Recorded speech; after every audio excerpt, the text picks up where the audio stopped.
ನಮಸ್ಕಾರ. ನೀವು ನೋಡ್ತಾ ಇದ್ದೀರಿ ಉಪ್ಪೆ ನ್ಯೂಸ್ ಚಾನಲ್. ನಾನು ನಿಮ್ಮ ಅನಿಲ್ ಕುಮಾರ್ ಎಂ ಸಿಂಧೆ. ಕಾರು ಹುಣ್ಣಿಮೆ ಸಂಭ್ರಮ. ಚುಡುಗುಪ್ಪದಲ್ಲಿ ರೈತರ ಮೊದಲನೇ ಹಬ್ಬ ಅದ್ದೂರಿಯಾಗಿ ಆಚರಣೆ. ಚುಡುಗುಪ್ಪ ಪಟ್ಟಣದಲ್ಲಿಂದು ರೈತರ ಮೊದಲನೇ ಹಬ್ಬವೆಂದೇ ಕರೆಯಲ್ಪಡುವ ಕಾರು ಹುಣ್ಣಿಮೆ ಹಬ್ಬವನ್ನು ಭಕ್ತಿ ಸಂಭ್ರಮ ಮತ್ತು ಸಂಪ್ರದಾಯ ವೈಭವದಿಂದ ಅದ್ದೂರಿಯಾಗಿ ಆಚರಿಸಲಾಯಿತು. ಪಟ್ಟಣದ ಪ್ರಮುಖ ಬೀದಿಗಳು, ಮಾರುಕಟ್ಟೆಗಳು, ಪ್ರದೇಶಗಳು ಹಾಗೂ ದೇವಸ್ಥಾನಗಳಲ್ಲಿ ಬೆಳಗಿನಿಂದಲೇ ಭಕ್ತರು ಮತ್ತು ರೈತರು ಸಂಚಾರ ಹೆಚ್ಚಿದ್ದು ಹಬ್ಬದ ಸಂಭ್ರಮ ಮನೆ ಮಾಡಿತು. ಕಾರು ಹುಣ್ಣಿಮೆ ರೈತರ ಸಮುದಾಯಕ್ಕೆ ಅತ್ಯಂತ ಮಹತ್ವದ ಹಬ್ಬವಾಗಿದೆ.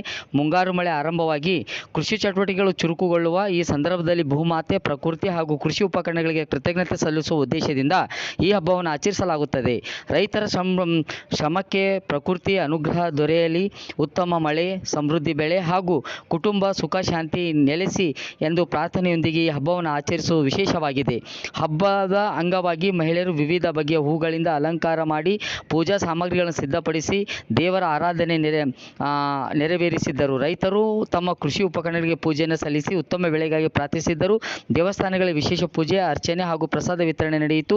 ಪಟ್ಟಣದ ಮಾರುಕಟ್ಟೆಯಲ್ಲಿ ಹೂ, ಹಣ್ಣು, ಪೂಜಾ ಸಾಮಗ್ರಿಗಳು ಹಾಗೂ ಕೃಷಿಗಳಿಗೆ ಸಂಬಂಧಿಸಿದಂತೆ ವಸ್ತುಗಳ ಖರೀದಿ ಉತ್ತಮ ವ್ಯಾಪಾರ ಕಂಡುಬಂದಿತು. ಕಾರು ಹುಣ್ಣಿಮೆ ಕೇವಲ ಧಾರ್ಮಿಕ ಆಚರಣೆಯಲ್ಲ, ಇದು ರೈತರ ಜೀವನದ ಕೃಷಿ, ಸಂಸ್ಕೃತಿ ಹಾಗೂ ಪ್ರಕೃತಿಗೆ ಇರುವ ಅವಿನಾಭಾವ ಸಂಬಂಧ ಸಾರುವ ಹಬ್ಬವಾಗಿದೆ ಎಂದು ತಿಳಿಸಲಾಯಿತು.